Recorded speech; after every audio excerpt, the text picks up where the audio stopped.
नमस्कार किसान भाइयों, स्वागत है आपका हमारे YouTube चैनल अभिषेक सीएससी सेंटर आर इंडिया में। आज हम आपके लिए एक नया अपडेट लेकर के आए हैं। जैसा कि मैंने आप सभी लोगों को कहा था कि पीएम किसान की वेबसाइट में एक अपडेट बेनिफिशियरी मिसिंग इन्फॉर्मेशन का एक ऑप्शन आया है। उसमें आप लोग अपना कैसे डेटा अपडेट कर सकते हैं, क्या क्या चीज़ उसमें अपडेट कर सकते हैं, आज मैं आपको लाइव पूरा प्रोसेस बताऊंगा। क्योंकि अब वेबसाइट पर ये चीज़ लाइव हो चुकी है, अब सर्वर का कोई प्रॉब्लम नहीं आ रहा है। आइए ज़्यादा देर न करते हुए मैं आपको पूरा लाइव प्रोसेस बताता हूँ कि कैसे आपको उसमें क्या चीज़ अपडेट करना है और प्रोसेस पूरा उसका ऑनलाइन क्या रहेगा। तो किसान भाइयों, सबसे पहले आप लोग को पीएम किसान की ऑफिशियल वेबसाइट पे आ जाना है। ये देखिए, हम पीएम किसान की ऑफिशियल वेबसाइट पर आ गए हैं। आने के बाद यहाँ पर थोड़ा सा आपको ऊपर स्क्रॉल करना है। स्क्रॉल करके जब यहाँ पर ऊपर आएंगे आप, यहाँ पर देखिए एक लिख के आता है update missing information. Update missing information वाले पे आप लोग को यहाँ पे क्लिक कर देना, जो ग्रीन कलर से आता है। इसके बाद यहाँ थोड़ा सा ऊपर आप स्क्रॉल करेंगे तो यहाँ पे देखिए आधार कार्ड नंबर और रजिस्ट्रेशन नंबर डालने के दो ऑप्शन आते हैं। तो आप लोग क्या करिएगा, चाहे अपना आधार नंबर डाल लीजिएगा और अगर आपके पास रजिस्ट्रेशन नंबर है पीएम किसान का तो वो भी डाल सकते हैं। तो आइए किसान भाइयों, मैं एक किसान का आधार कार्ड नंबर डाल करके आपको लाइव यहाँ पर दिखाता हूँ। तो यहाँ पर सबसे पहले मैं किसान का आधार नंबर डाल लेता हूँ। ये देखिए आधार नंबर मैंने चूज कर लिया। उसके बाद यहाँ पे कैप्चा फिल करने का ऑप्शन आएगा। मैं यहाँ पे कैप्चा फिल कर लेता हूँ। कैप्चा है आपका कैपिटल N, कैपिटल CUD8 और यहाँ पर ये है Z। ये देखिए मैंने डाल लिया है। उसके बाद जैसे ही मैं यहाँ पे सर्च वाले ऑप्शन पे क्लिक करता हूँ, किसान भाइयों, जैसे आप लोग वहाँ पे अपना आधार कार्ड नंबर कैप्चा फिल करके सर्च वाले ऑप्शन पे क्लिक करेंगे, आपके सामने पूरा डिटेल खुल जाएगा। यहाँ पर देख लीजिए, फार्मर का नाम लिखा रहेगा, फार्मर के जो फादर का नाम है वो लिखा रहेगा, जो भी आपका एड्रेस है वो यहाँ पर लिखा रहेगा, आपके स्टेट का नाम लिखा रहेगा, जो भी आपका मोबाइल नंबर पीएम किसान में लिंक है वो यहाँ पर लिखा रहेगा, और आपका जो फार्मर ID जो आपने अपनी फार्मर रजिस्ट्री करवा ली होगी उसका डिटेल यहाँ पर, जो उसका फार्मर ID सेंट्रल ID होती है वो यहाँ 11 अंकों की लिखी होगी। और उसके बाद जो रीज़न ऑफ एलिजिबिलिटी, अगर जिस वजह से आपका पैसा रोका गया है वो यहाँ पर लिख करके आएगा। यहाँ पे देखिए इनके में लिख के आ रहा है incomplete identity of previous owner detail, ये लिख के आ रहा है। बहुत सारे किसानों में ये लिख के आएगा कि आपकी ज़मीन 2019 के बाद की है, वो भी मैं आपको यहाँ दिखा दूंगा आपको वहाँ पे कैसे अपडेट करना है। तो यहाँ पर आप क्या क्या अपडेट कर सकते हैं मैं आपको पूरा बताता हूँ लाइव। तो किसान भाइयों, यहाँ पर आपको मैं बता देना चाहता हूँ आप क्या क्या अपडेट कर सकते हैं। अभी यहाँ पर आप अपना मोबाइल नंबर अपडेट कर सकते हैं। दूसरा, आप यहाँ पर अगर आपकी फार्मर ID यहाँ पर जो शो करेगी, आप वहाँ पर डालेंगे अपना डिटेल। अगर यहाँ पे गलत फार्मर ID आ रही है तो अपनी आप फार्मर ID को रीवैलिडेट कर सकते हैं, यानी कि उसको अगर आप आधार नंबर से मैप करेंगे तो आपकी जो भी फार्मर ID आपके आधार नंबर पे अलॉट होगी वो यहाँ पे रीवैलिडेट हो जाएगी, अगर यहाँ पे गलत शो कर रही होगी तो। हालांकि यहाँ पे 90% तो आपका एक्चुअल सही दिखाएगा, क्योंकि वो तो सर्वर से मैप होता है, तो डायरेक्ट सर्वर मैप करके यहाँ पे आपका शो कर देगा। और तीसरा जो आप यहाँ पे अपडेट कर सकते हो, रीजन ऑफ एलिजिबिलिटी जो आपका लिख करके आता है, जो भी आपका यहाँ पे लिख के आएगा, अगर आइडेंटिटी ऑफ प्रीवियस ओनर लिख के आता है उसको भी आप प्रीवियस ओनर की जो डिटेल है वो अपडेट कर सकते हैं।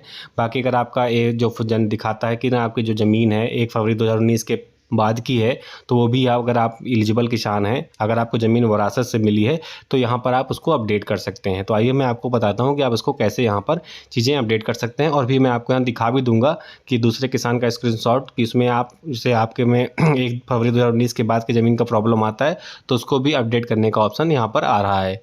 तो किसान भाइयों, जैसे यहाँ पे देखिए एक्शन में लिखा है, एक्शन पे आपको एडिट वाले ऑप्शन पे क्लिक कर देना है।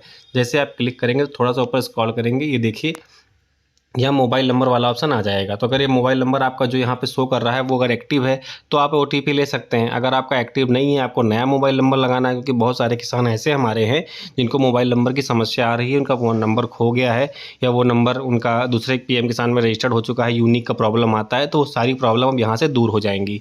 तो यहाँ पर देखिए मैं दिखा देता हूँ आपको, ये देखिए एडिट करने का ऑप्शन आता है, आप यहाँ से अपना नंबर हटा करके दूसरा नंबर कोई भी डाल सकते हैं। जो भी आपका नंबर एक्टिव होगा उसको डाल दीजिएगा। जैसे मैं यहाँ पे अपना ही डाल के आपको यहाँ पे एक दिखा देता हूँ। ये देखिए मैंने डाल दिया। जैसे गेट OTP पे क्लिक करूँगा, ये देखिए मेरे जो रजिस्टर्ड मोबाइल नंबर पे एक OTP चला जाएगा। वो OTP देखिए आ गया है। OTP डाल के जैसे ही मैं वेरीफाई करूँगा, यहाँ पे डाटा ओपन हो जाएगा। ओपन होने के बाद फिर आप पूरा डिटेल यहाँ पर ओपन कर सकते हैं। तो आइए मैं इन किसान का ओपन करके आपको लाइव दिखाता हूँ।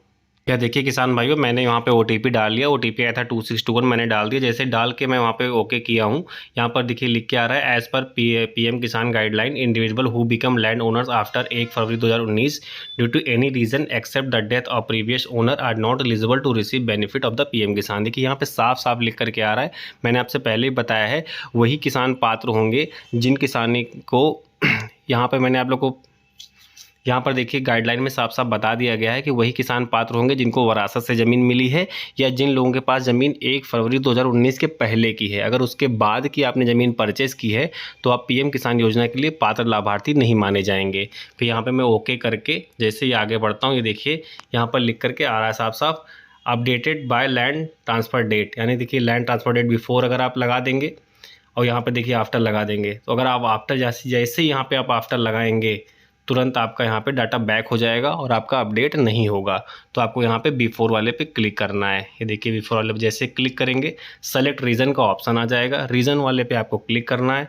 यहाँ पे देखिए साफ साफ लिख के आ रहा है I was a land owner before February 1 2019 but a family member was receiving the benefit. दूसरा ऑप्शन यहाँ पे आ रहा है I was previously employed in government private job but now I am engage in farming. जैसे मान लीजिए आपने कोई सरकारी नौकरी आप कर रहे थे और आपका पैसा बंद हो गया था पीएम किसान का दिखा करके, हो सकता है आपकी नौकरी छूट गई हो या आपने रिज़ाइन दे दिया हो, फिर आपने खेती करना शुरू कर दिया हो, तो फिर आप किसान ही माने जाएंगे। तो आप यहाँ पर क्लिक करके अपना अपडेट कर सकते हैं। गेट आधार ओटीपी पे क्लिक करेंगे, आपके रजिस्टर्ड मोबाइल नंबर जो आधार से लिंक होगा उस पर ओटीपी जाएगा, वेरीफाई करेंगे, आपकी रिक्वेस्ट यहाँ पे सबमिट हो जाएगी। लेकिन अगर यहाँ पे देखिए दूसरा जो ऑप्शन है, पहला जो ऑप्शन है I was land owner before February 2019 I but a family member was receiving the benefit. अगर आपके फैमिली मेम्बर में कोई पैसा रिसीव कर रहा है और आप 1 फरवरी 2019 के पहले से ज़मीन ले रखे हैं तो आपको लाभ नहीं मिलेगा, क्योंकि मैंने आपसे बताया है लाभ, जैसे मान लीजिए आपके पिताजी हैं, आपके पिताजी लाभ प्राप्त कर रहे हैं और अगर वो ज़िंदा हैं तो आप दोबारा सोचिए कि उसी ज़मीन पर आप ले सके लाभ, तो अगर उसमें आपका नाम हो तो नहीं मिलेगा आपको, क्योंकि एक फैमिली में सिर्फ एक लोग को मिलेगा। फैमिली में कई लोगों को तब पैसा मिलता है, जैसे मान लीजिए आपके फादर हैं, आपके फादर की डेथ हो गई, उनके 2 बच्चे हैं तो उनकी वाइफ हैं, तो 3 लोग हो गए, तो तीनों लोगों के पास वरासत से ज़मीन आएगी। वो ज़मीन चाहे 2020 में आई हो, चाहे 2025 में आई हो, चाहे वो 2024 में आई हो, आप पात्र किसान तीनों लोग माने जाएंगे और तीनों लोगों को पीएम किसान का लाभ मिलेगा। चाहे आपका राशन कार्ड ही सिंगल बना हो, सबका उसमें नाम हो, लेकिन आप लोग वरासत से पाए हैं ज़मीन तो आप लोग को सभी लोग को लाभ मिलेगा, तब उस केस में आपको लाभ मिलेगा। लेकिन अगर आपके फादर ज़िंदा हैं तो आप सोचिए कि आपको भी लाभ मिलने लगे, तो ऐसा नहीं होने वाला है। तो मैंने आपको पूरा प्रोसेस बता दिया है, इस पर भी आप क्लिक करके आधार ओटीपी से अपना डाटा अपडेट कर सकते हैं। तो मैं उम्मीद करता हूँ अगर ये जानकारी आपको अच्छी लगी है तो हमारे वीडियो को लाइक करिएगा और वीडियो को अधिक से अधिक किसानों के पास शेयर करिए, ताकि सभी लोग को सही और ऑथेंटिक जानकारी मिल सके, क्योंकि मैं अपने चैनल पर ऑथेंटिक जानकारी और सही अपडेट देता हूँ ताकि सभी किसानों को अच्छे से जानकारी मिल सके और वे जो परेशान हैं इससे मुक्ति पा सके। तो तब तक के लिए धन्यवाद, जय हिंद, मिलते हैं अगले वीडियो में।